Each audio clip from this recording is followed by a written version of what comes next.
বিসমিল্লাহির রহমানির রহিম। আসসালামু আলাইকুম। এইচএস ম্যাথ ক্লাসে তোমাদের সকলকে স্বাগত। আমরা ক্লাস 12-এর রোলস থিওরেম ও ল্যাগ্রেঞ্জেস মিন ভ্যালু থিওরেম এই চ্যাপ্টারের যে সমস্ত অঙ্ক সেগুলো নিয়ে আলোচনা করছিলাম। তো আজকে দেখো আমি সংক্ষিপ্তের 5-এর অঙ্ক থেকে শুরু করছি। সংক্ষিপ্তের 5-এর অঙ্ক এখানে কি দেওয়া আছে দেখো, নিম্নের সংজ্ঞাত অপেক্ষকের উপর যে বিন্দুতে স্পর্শক এক্স অক্ষের সমান্তরাল রোলের উপপাদ্যের সাহায্যে তার স্থানাঙ্ক নির্ণয় করো। ফাংশনটা এখানে আমাদের কত দেওয়া আছে, y সমান x ইন্টু এক্স মাইনাস 4 অপেক্ষকের 0,4 বিস্তারে। তাহলে এখানে দেখো অঙ্কটা কি বলা আছে, এই যে অপেক্ষকটা আমাদের দেওয়া আছে 0,4 বিস্তারে, এখানে আমাদেরকে কি করতে হবে না, রোলের উপপাদ্যের সাহায্যে কি বের করতে হবে না, অপেক্ষকের উপর ওর যে বিন্দুতে স্পর্শকটা হচ্ছে এক্স অক্ষের সমান্তরাল সেই বিন্দুটার স্থানাঙ্ক নির্ণয় করতে হবে। তাহলে এখানে কি বলেছে, যে বিন্দুতে স্পর্শকটা এক্স অক্ষের সমান্তরাল সেই বিন্দুর স্থানাঙ্কটা নির্ণয় করতে হবে রোলের উপপাদ্যের সাহায্যে। ফাংশনটা এখানে কত রয়েছে, y সমান এক্স ইন্টু এক্স মাইনাস 4, ইন্টারভ্যালটা কত রয়েছে 0,4, এটা হচ্ছে ক্লোজড ইন্টারভ্যাল। তাহলে যেটা এখানে y সমান এক্স ইন্টু এক্স মাইনাস 4 দেওয়া আছে, এটাই হচ্ছে আমাদের ফাংশন এফ অফ এক্স। তাহলে দেখো আমাদেরকে যেহেতু এটা রোলের উপপাদ্যের সাহায্যে স্থানাঙ্ক নির্ণয় করতে হবে, তাহলে আগে আমরা কি করব, ভেরিফাই করব যে এই যে ফাংশনটা রয়েছে y সমান এক্স ইন্টু এক্স মাইনাস 4, আগে এটা রোলের উপপাদ্য, এই যে ফাংশনটা রয়েছে এখানে মানে রোলের উপপাদ্য প্রযোজ্য কিনা। তাহলে দেখো y সমান এক্স ইন্টু এক্স মাইনাস 4, এটাকে যদি আমরা ক্যালকুলেশন করি তাহলে আমরা পাবো এক্স স্কোয়ার মাইনাস 4x। আর দেখো এক্স স্কোয়ার মাইনাস 4x এটা হচ্ছে একটা পলিনোমিয়াল ফাংশন। তাহলে আমরা জানি পলিনোমিয়াল ফাংশন, যে কোনো পলিনোমিয়াল ফাংশন যদি রিয়েল নাম্বারের মধ্যে যদি তার ইন্টারভ্যাল দেওয়া থাকে তাহলে সেটা অবশ্যই কি হয়, সেটা কন্টিনিউয়াসও হয় এবং সেটা ডিফারেন্সিয়েবলও হয়। তাহলে দেখো আমরা এখানে শুরুতে কি করব, রোলের যে তিনটে কন্ডিশন রয়েছে সেগুলো স্যাটিসফাইড করছে কিনা আমরা লিখবো। তাহলে প্রথম কন্ডিশন আমাদের কি হতে হয়, অপেক্ষকটিকে সন্তত হয়। তাহলে এক্স স্কোয়ার মাইনাস 4x এটা কি ধরনের ফাংশন, এটা হচ্ছে পলিনোমিয়াল ফাংশন বা বহুপদী অপেক্ষক। তোমরা এখানে কমা দিয়ে লিখে দেবে একটা বহুপদী অপেক্ষক। তাহলে এখানে লিখি যে যেহেতু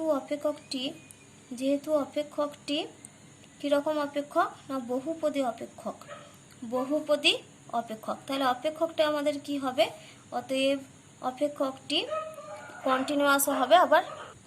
তাহলে আমরা এখানে কি পাচ্ছি যে অপেক্ষকটি হচ্ছে সন্তত 0 lesser equal to x lesser equal to 4 এই বিস্তারে। আর 2 নম্বরে আমরা কি পাবো, যে অপেক্ষকটি আমাদের কি হবে, অন্তর্কলন যোগ্য। তাহলে এখানে আমরা কি লিখছি দেখো, অপেক্ষকটি অন্তর্কলন যোগ্য কোন বিস্তারে হবে না, ওপেন ইন্টারভ্যাল 0,4। তাহলে এখানে আমরা লিখবো 0 less than x less than 4 এই বিস্তারে। আর 3 নম্বর কন্ডিশন কি হয় আমাদের, এফ এ সমান এফ অফ বি। তাহলে 3 নম্বর কন্ডিশন দেখো এখানে ফাংশনটা আমাদের ওয়াই দিয়ে দেওয়া আছে। তাহলে আমরা এখানে কি লিখবো, ওয়াই অ্যাট দ্য পয়েন্ট কত, এক্স ইকাল টু 0। তাহলে এটা সমান দেখো এক্স স্কোয়ার মাইনাস 4x, এখানে যদি আমরা 0 বসাই তাহলে পুরো ভ্যালুটা কত হবে, 0 স্কোয়ার মাইনাস 4 ইন্টু 0 সমান হচ্ছে 0। আর একটা আমাদের পয়েন্ট কত, আর একটা পয়েন্ট হচ্ছে আমাদের 4। তাহলে এখানে আমরা কি বের করবো, ওয়াই অ্যাট দ্য পয়েন্ট কত, এক্স ইকাল টু 4। তার মানে এটা আমরা পাবো 4 স্কোয়ার মাইনাস 4 ইন্টু 4, তার মানে এখানে আমরা পাচ্ছি দেখো 16 মাইনাস 16 সমান 0।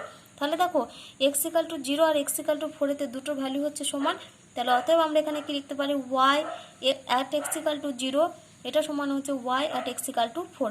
তাহলে এই দুটো ভ্যালু দেখো, তাহলে আমাদের এখানে রোলস থিওরেমের তিনটে কন্ডিশনে স্যাটিসফাইড করছে। তাহলে আমরা কি পাবো না, এই যে 0 আর 4, এই 0 আর 4 এর মধ্যে আমরা অন্তত পক্ষে একটা সি পাবো, যার জন্য আমাদের কি হবে, এফ ডা সি সমান 0 হবে। তাহলে দেখো এখানে আমরা কি লিখলাম না, সুতরাং এফ এস অপেক্ষকটি যেহেতু কি করছে, রোলের উপপাদ্যে 3টি শর্তে মেনে চলে, অতএব 0 ও 4 এর মধ্যে অন্তত পক্ষে একটি মান, ধরা যাক আমরা সেটা কি ধরছি, সি পাবো, যার জন্য কি হবে, এফ ডা সিটা 0 হবে। সিটা কোথায় বিলং করবে না, 0 less than c less than 4 এই বিস্তারে। তাহলে এফ ডা সি সমান 0, এখান থেকে আমরা কার ভ্যালু বের করবো, সি এর ভ্যালু বের করবো। তাহলে দেখো ফাংশনটা আমাদের কত ছিল, এফ অফ এক্স সমান হচ্ছে এক্স স্কোয়ার মাইনাস 4x। তাহলে এখান থেকে আমরা লিখতে পারি অতএব এফ ড্যাশ এক্স সমান কত হবে বলো তো, 2x মাইনাস 4। তাহলে অতএব এফ ড্যাশ সি সমান কত হবে, 2c মাইনাস 4। তাহলে এখানে দেখো আমাদের কি বলা আছে, এফ ড্যাশ সিটা হচ্ছে 0। তাহলে এখানে লিখি যে যেহেতু এফ ড্যাশ সি সমান 0, তাহলে অতএব এফ ড্যাশ সি এর জায়গায় আমরা কত বসাবো, 2c মাইনাস 4। তাহলে অতএব 2c মাইনাস 4 সমান 0 ইমপ্লাই করছে কত, 2c সমান 4, দ্যাট ইজ সি সমান হচ্ছে 4/2 সমান হচ্ছে 2। তাহলে দেখো সি এর যে ভ্যালুটা আমরা 2 পেলাম, এটা অবশ্যই কি 0 আর 4 এর মধ্যে যে কোনো একটা পয়েন্ট, কারণ 0 আর 4 এর মধ্যে অবশ্যই আমরা কি 2 একটা পয়েন্ট পাবো। তাহলে এখানে দেখো এফ ড্যাশ সি সমান আমরা কত লিখেছি, এফ ড্যাশ সি সমান হচ্ছে 0। তাহলে এখান থেকে যে আমরা সি এর ভ্যালুটা আমরা পেলাম সি সমান 2, এটাই হচ্ছে আমাদের ফাংশনের এক্স এর ভ্যালু। তাহলে এখানে এক্স সমান, যেহেতু আমরা সি সমান 2 পেয়েছি, তাহলে আমরা কি বলতে পারি যে এই যে ওয়াই সমান এক্স ইন্টু এক্স মাইনাস 4 যে অপেক্ষকটা ছিল, সেখানে আমরা এক্স এর জায়গায় এক্স এর একটা মান কত পেয়েছি, এক্স এর মান পেয়েছি 2। তাহলে এবার আমরা কি করব, এক্স এর জায়গায় 2 বসিয়ে আমরা এখান থেকে ওয়াই এর ভ্যালু পুট করব। তাহলে ওখান থেকে যে এক্স আর ওয়াই এর মানটা পাবো সেটাই হচ্ছে আমাদের ওই বিন্দুটার স্থানাঙ্ক। তাহলে আমরা এখানে কি করব, সি সমান 2 অর্থাৎ সি এর মানটা যে 2 পেয়েছি, এটাই আমরা কি করব, এক্স এর মান ধরবো। তাহলে অতএব আমরা এখানে কি পেলাম, অতএব এক্স সমান হচ্ছে 2। এখান থেকে এক্স সমান 2 বসে আমরা কার ভ্যালু পুট করব, ওয়াই এর ভ্যালু পুট করব। ওয়াই সমান আমাদের কত ছিল দেখো, এক্স ইন্টু এক্স মাইনাস 4। তাহলে এখান থেকে আমরা পাবো 2 ইন্টু 2 মাইনাস 4। তাহলে দ্যাট ইজ হচ্ছে 2 ইন্টু মাইনাস 2, তার মানে এটা হচ্ছে -4। তাহলে এই -4 মানটাই হচ্ছে আমাদের ওয়াই এর মান। তাহলে আমাদের যে বিন্দুটার স্থানাঙ্ক নির্ণয় করতে দিয়েছিল, বিন্দুটার এক্স এর মান হচ্ছে 2, ওয়াই এর মান হচ্ছে -4। তাহলে অতএব দিয়ে আমরা এখানে কি লিখতে পারবো না, বিন্দুর স্থানাঙ্ক হচ্ছে আমাদের হবে 2, -4। তাহলে বিন্দুর স্থানাঙ্ক আমরা কত পাচ্ছি, 2, -4। দেখো এবার আমরা 10 দাগের অঙ্ক করব। 10 অঙ্ক কি দেওয়া আছে দেখো, f of x plus h সমান f x plus h into f dash x plus theta h মধ্যমান উপপাদ্যে সাহায্যে কি দেখাতে হবে না, এফ এক্স সমান e to the power x, যে ফাংশনটা এফ এক্স সমান e to the power x হলে দেখাও যে থিটার মান এক্স এর উপর নির্ভর করে না। তা আমরা কি জানি যে এই যে এখানে যেটা দেওয়া রয়েছে f of x plus h সমান f x plus h into f dash x plus theta h, এটা হচ্ছে ল্যাগ্রাঞ্জেস মিন ভ্যালু থিওরেমে যেটা এইচ থিটা ফর্ম সেটা। আর আমরা কি জানি থিটাটা কার মধ্যে লাই করে না, 0 আর 1 এর মধ্যে। থিটা সবসময় কি হয়, 0 less than theta less than 1। তাহলে এখানে দেখো আমাদের কি কি দেওয়া আছে, এফ এক্স সমান হচ্ছে e to the power x.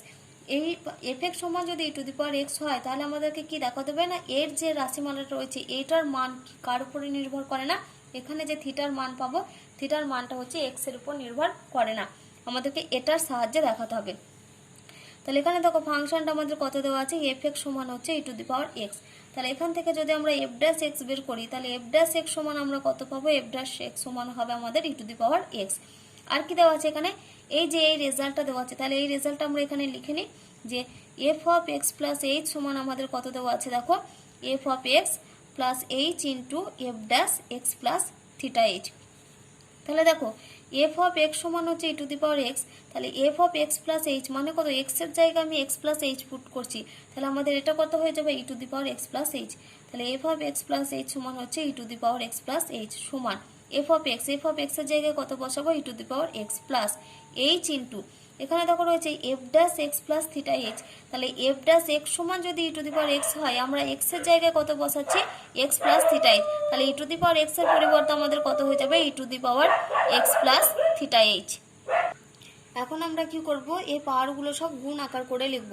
তাহলে এখানে দেখো রয়েছে e to the power x plus h, তার মানে এটাকে আমরা লিখতে পারি দেখো e to the power x into e to the power h সমান e to the power x plus h into, এটা যদি আমরা ভেঙে লিখি তাহলে আমরা পাবো e to the power x into e to the power theta h.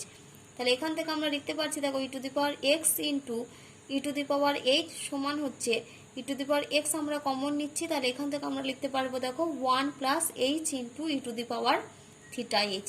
তাহলে এখান থেকে দেখো এই পুরো রাশিটাকে যদি আমরা এক কাছে করে লিখি, তাহলে এখানে আমরা পাচ্ছি e to the power x into e to the power h minus e to the power x into 1 plus h into e to the power theta h সমান হচ্ছে 0। এখানে যেহেতু আমরা ই টু দি পাওয়ার এক্সকে উভয় দিকে ক্যান্সেল করতে পারবো না, কারণ ই টু দি পাওয়ার এক্সটা হচ্ছে আমাদের নট ইকাল টু 0, সেই জন্য আমরা এখান থেকে কি করব, ই টু দি পাওয়ার এক্সটা আমরা এখান থেকে কমন নিচ্ছি। তাহলে এখান থেকে দেখো যদি আমরা ই টু দি পাওয়ার এক্সটা কমন নিই, তাহলে এখানে আমরা কত পাবো দেখো, e to the power h minus এখানে আমরা পাচ্ছি 1 plus h into e to the power theta h, এটা সমান হচ্ছে 0। তাহলে পরের লাইনে আমরা কি লিখছি দেখো, e to the power h minus 1 plus h into e to the power theta h সমান হচ্ছে 0। পাশে কি কন্ডিশন হচ্ছে, ই টু দি পাওয়ার এক্সটা হচ্ছে নট ইকাল টু 0।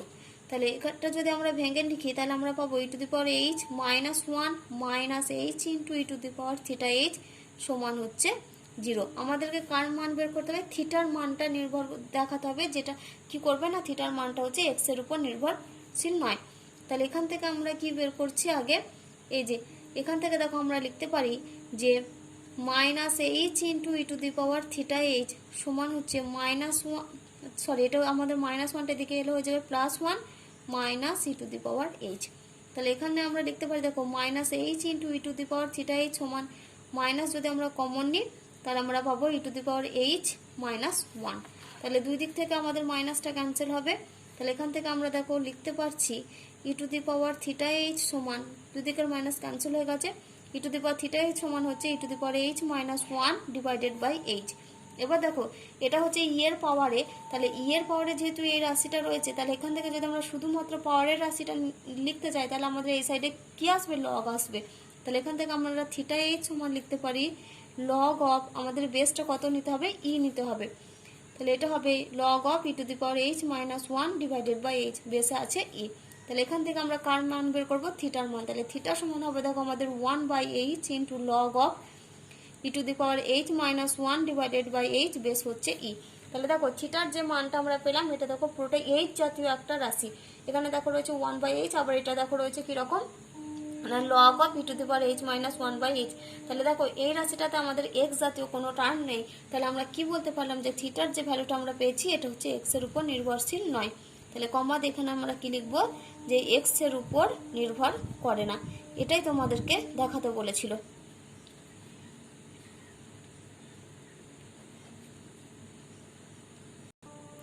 দেখো এবার আমরা 11 দাগের 4 অঙ্ক করব। 11 ও 4 অঙ্ক এখানে কি বলা আছে না, ল্যাগ্রেঞ্জের মধ্যমান উপপাদ্যের সাহায্যে এখানে দেখাতে বলেছে যে b minus a into sec square a less than tan b minus tan a less than b minus a into sec square b, যেখানে কি বলা আছে যে 0 less than a less than b less than pi by two, অর্থাৎ a আর b এর মানটা কার মধ্যে লাই করছে না 0 আর পাই বাই টু। দেখো এখানে কিন্তু দেওয়া আছে 0 less than a less than b less than pi by two, অর্থাৎ 0 এখানে দেখো কোথাও ইকুয়াল সাইন নেই, তার মানে পুরো ইন্টারভ্যালটাই আমাদের কীরকম হচ্ছে 0, পাই বাই টু। এই যে ওপেন ইন্টারভ্যাল হচ্ছে 0, পাই বাই টু, এর মধ্যে রয়েছে এ আর বি, এটা তোমরা মাথায় রাখবে। তো এখানে দেখো আমাদেরকে কার মান কোন থিওরেমের সাহায্যে দেখাতে বলেছে, ল্যাগ্রেঞ্জের মধ্যমান উপপাদ্যের সাহায্যে দেখাতে হবে। তাহলে এখানে দেখো যেহেতু ফাংশন কিছু বলা নেই, তাহলে শুরুতে আমাদেরকে এখানে ফাংশনটা ধরে নিতে হবে। তাহলে এখানে আমরা ফাংশনটা কি ধরবো না, দেখো ভেতরে আমাদের রাশিমালা কত রয়েছে বলো তো, tan b minus tan a. তাহলে আমাদেরকে এখানে ফাংশনটা কি ধরতে হবে না, ফাংশনটা ধরতে হবে আমাদেরকে এফ অফ এক্স সমান হচ্ছে ট্যান এক্স। তাহলে এখানে আমরা কি লিখছি দেখো, ধরি এফ অফ এক্স সমান হচ্ছে ট্যান এক্স। তাহলে এখানে ট্যান এক্সটা হচ্ছে এ ফাংশনটা আমরা ধরলাম, তাহলে এক্সটা বিলং করছে কোথায়, এক্স বিলংস টু হচ্ছে এখানে এক্সটা বিলং করছে দেখো এ আর বি এর মধ্যে। তাহলে এখানে আমরা একেবারে লিখে দিই যে এখানে কমা দিয়ে আমরা পাশে লিখে দেবো কি ট্যান এক্স, পাশে কমা দিয়ে লিখি 0 less than a less than b less than pi by two. আর এখানে আমাদের আর একটা কি লিখতে হবে যে এক্স বিলং হচ্ছে ক্লোজড ইন্টারভ্যাল এ বি, এক্সটা বিলং করছে ক্লোজড ইন্টারভ্যাল এ বিতে, কিন্তু এ আর বি এর মানটা হচ্ছে 0, পাই বাই টু। এ আর বি এর মানটা কিন্তু হচ্ছে ওপেন ইন্টারভ্যাল 0, পাই বাই টুতে, কিন্তু এক্সটা হচ্ছে ক্লোজড ইন্টারভ্যাল এ বিতে। তাহলে এখানে আমরা দেখো এফ এক্সটা যেহেতু ট্যান এক্স, তাহলে এখান থেকে আমরা বলতে পারি যে এফ এক্স ফাংশনটা অবশ্যই কি কন্টিনিউয়াস এবং ডিফারেন্সিয়েবল, কোথায় নাই যে ওপেন ইন্টারভ্যাল 0, পাই বাই টুতে। তাহলে এখানে আমরা কি লিখছি দেখো যে এফ এক্স অপেক্ষকটি হচ্ছে কি না সন্তত ও অবকলন যোগ্য। এফ এক্স অপেক্ষক হচ্ছে সন্তত এবং অবকলন যোগ্য কোথায় না ওপেন ইন্টারভ্যাল 0, পাই বাই টুতে, এটা। এবার তাহলে দেখো এফ এক্স অপেক্ষকটি সন্তত হয়েছে অবকলনযোগ্য হয়েছে এই বিস্তারে, তার মানে আমরা কি বলতে পারি যে ল্যাগ্রেঞ্জের মধ্যমান উপপাদ্যের সাহায্যে আমরা কি পাবো না 0 আর পাই বাই টু এর মধ্যে আমরা একটা পয়েন্ট সি পাবো, যেখানে আমাদের কি হবে না এফ বি, মানে যদি আমাদের ইন্টারভ্যালটা এ আর বি হতো তাহলে আমরা সেখানে কি লিখতাম f of b minus f of a divided by b minus a সমান এফ ড্যাশ সি, কিন্তু এখানে সেটা আমরা কি দিয়ে লিখবো এ আর বি এর পরিবর্তে 0, পাই বাই টু দিয়ে।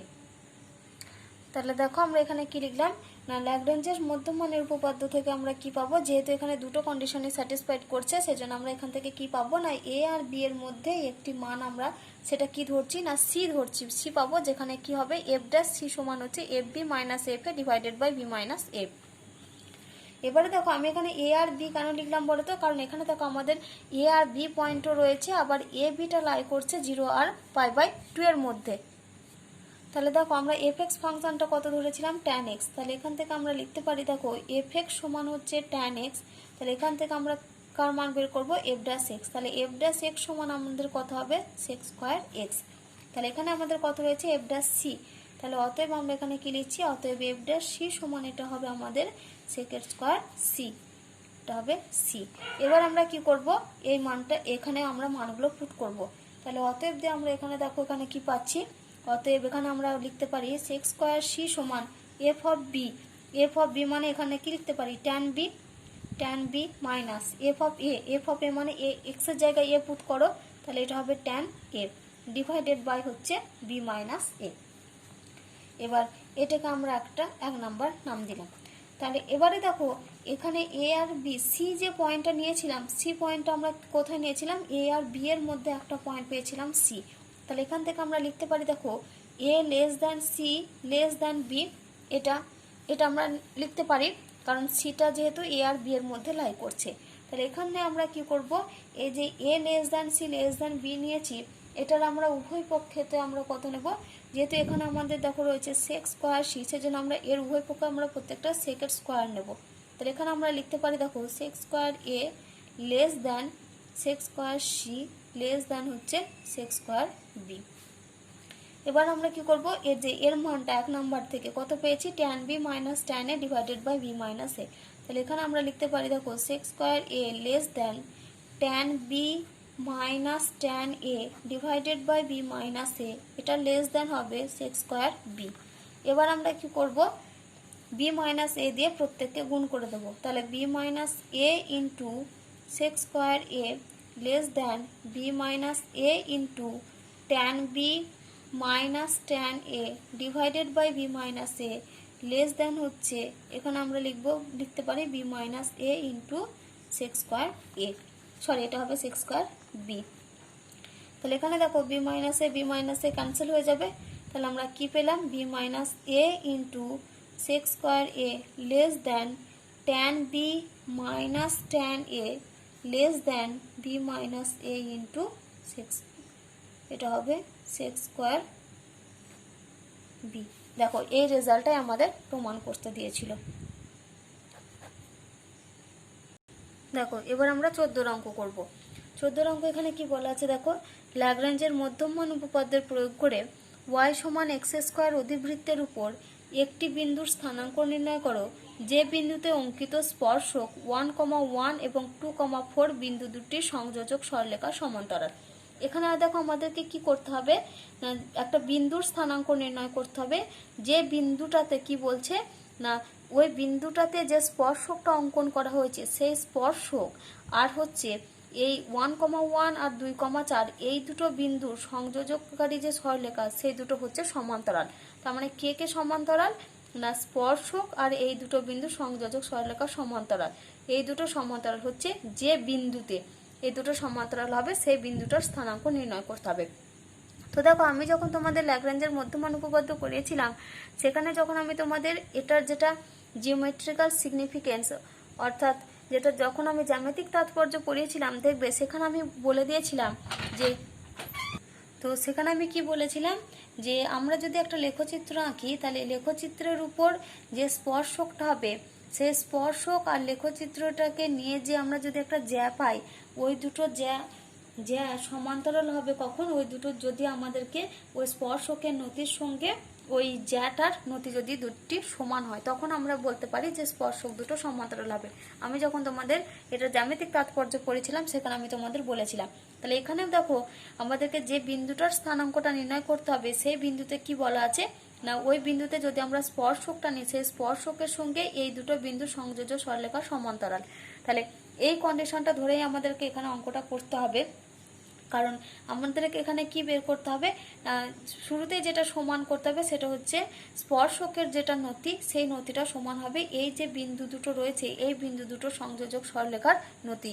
এই নতি দুটো সমান ধরে আমাদেরকে বিন্দুটার স্থানাঙ্কটা নির্ণয় করতে হবে। তাহলে দেখো আমি এখানে শুরুতেই কি লিখে দিয়েছি যে ল্যাগ্রেঞ্জের মধ্যমান উপপাদ্য থেকে আমরা কি জানি যে স্পর্শকের নতি এটা কার সঙ্গে সমান হয় না বিন্দু দুটির সংযোজক সরলরেখার নতির সঙ্গে। তাহলে স্পর্শকের নতি মানে কোনটা না স্পর্শকের নতি হচ্ছে y সমান x স্কোয়ার যেটা দেওয়া রয়েছে এখানকার যেটা dy dx সেটাই হচ্ছে আমাদের স্পর্শকের নতি। তাহলে এখান থেকে আমরা কি লিখতে পারি না স্পর্শকের নতি এটা সমানই হচ্ছে আমাদের কত dy dx। তাহলে dy dx সমান কত y সমান যদি x স্কোয়ার হয় তাহলে dy dx সমান কত পাবো আমরা 2x। এবার আমরা বের করব বিন্দু দুটি সংযোজক সরলরেখার নতি। তাহলে বিন্দু দুটি আমাদের কত কত রয়েছে 1,1 আর 2,4। তাহলে এখন আমরা কি বের করছি 1,1 ও 2,4 এই বিন্দু দুটির সংযোজক সরলরেখার নতি। বিন্দু দুটির সংযোজক সরলরেখার নতি সংযোজক সরলরেখার নতি। তো এটা আমরা জানি যে কি ফর্মুলা না দুটো যদি x1 y1 আর x2 y2 যদি দুটো বিন্দু থাকে তাহলে সেখান থেকে সংযোজক সরলরেখার নতির ফর্মুলা হচ্ছে y2 minus y1 divided by x2 minus x1 এটা হচ্ছে ফর্মুলা। তাহলে এখানে আমরা y2 এটাকে যদি আমরা x1 y1 আর এটাকে যদি x2 y2 ধরি তাহলে আমরা এখানে পাবো 4 মাইনাস 1 ডিভাইডেড বাই কত হবে এখানে 2 মাইনাস 1 তার মানে এটা আমরা পাচ্ছি 3/1 সমান হচ্ছে 3। তাহলে এই দুটোর ভ্যালু হচ্ছে সমান। তাহলে অতএব আমরা কি লিখতে পারি অতএব হচ্ছে 2x সমান 3। তাহলে 2x সমান যদি 3 হয় তাহলে সেখান থেকে অতএব আমরা x সমান কত পাবো x সমান হচ্ছে 3/2। তাহলে x সমান 3/2 পেয়ে গেছে। এবার আমাদের দরকার হচ্ছে y এর মান কারণ আমাকে বিন্দুটার স্থানাঙ্ক নির্ণয় করতে হবে। তাহলে বিন্দুটার মান আমরা কত থেকে পাবো আর একটা y এর মান এই যে y সমান x স্কয়ার থেকে। তাহলে এখানে লিখি যে যেহেতু y সমান হচ্ছে x স্কয়ার তাহলে x স্কয়ারের জায়গায় আমরা 3/2 বসিয়ে দিই।